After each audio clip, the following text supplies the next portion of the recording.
Chapter 7. The small suburban area of East Denver had a lot of modern properties. Ari repeatedly told Obi that there were some religious demarcations that set the community apart from the rest. However, Obi was either too busy to notice it or unsure about how it worked. But he remembered Ari telling him that it was a rabbinical religious demarcation, an eruv which defined the traditional Jewish boundary of the community.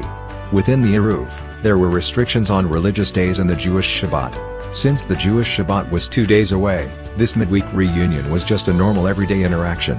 Ari had his extremely intelligent wife, Sarah, had invited him over for dinner at a popular community Jewish restaurant.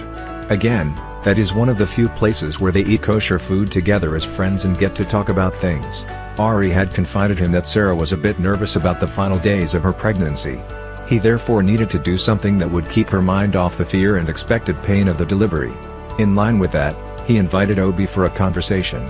Sarah, with her intelligent brain, run away from a good debate or discussion.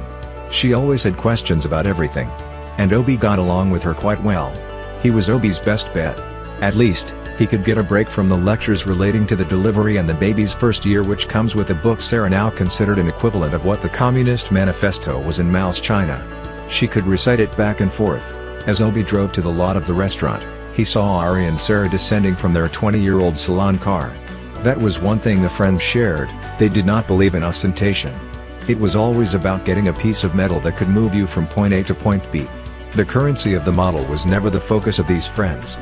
Ari's bright eyes looked on as Obi parked and got off to meet them, struggling with his skullcap which Ari had given to him years back. He wore it to any function of religious significance to his friend. Sarah was within her regular black clothes, hair covered in thick glasses. She smiled at Obi as he came out. Obi saw the bulge in her stomach and smiled.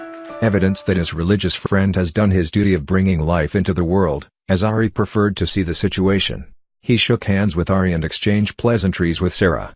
As a religious woman, she never shook hands with a man. This was weird to Obi in the beginning, but he got used to it over time. Touching was both symbolic and factual.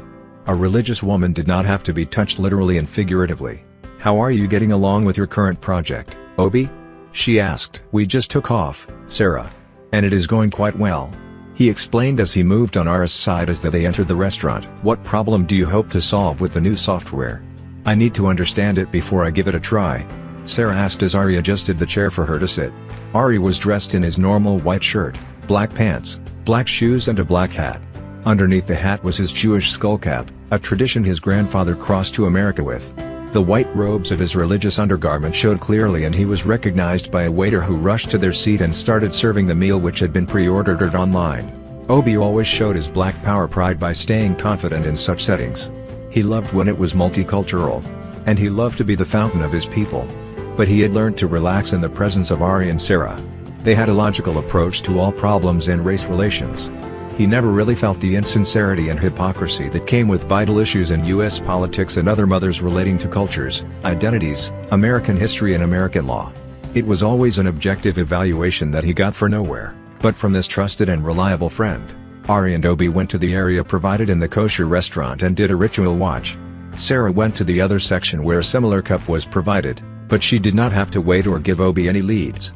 Without uttering a word, Ari returned and the rest sat next to him. He took bread and recited a blessing on it, and they began to eat. After chewing a bit of the bread each, the conversations began. Obi's current project is about taking down notes and developing a workflow for different niches and professions. Ari tried a poor explanation.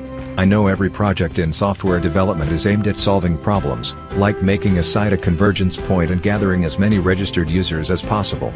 Sarah interrupted. "This is the brightest question anyone has asked me on Flowski." Obi's eyes lit up. "You are always sure that Sarah would ask the most logical and helpful questions. It has been from one good question to another since we met," Ari stated in one of his unusual attempts to flatter his wife. He felt saying too much of his wife's good deeds was not proper. But at this point, it felt right. They were just on the verge of sharing the most precious gift life could bestow upon a couple, a child. "Yes, I want to know why I should go beyond just signing up, since I get so many adverts sent to me.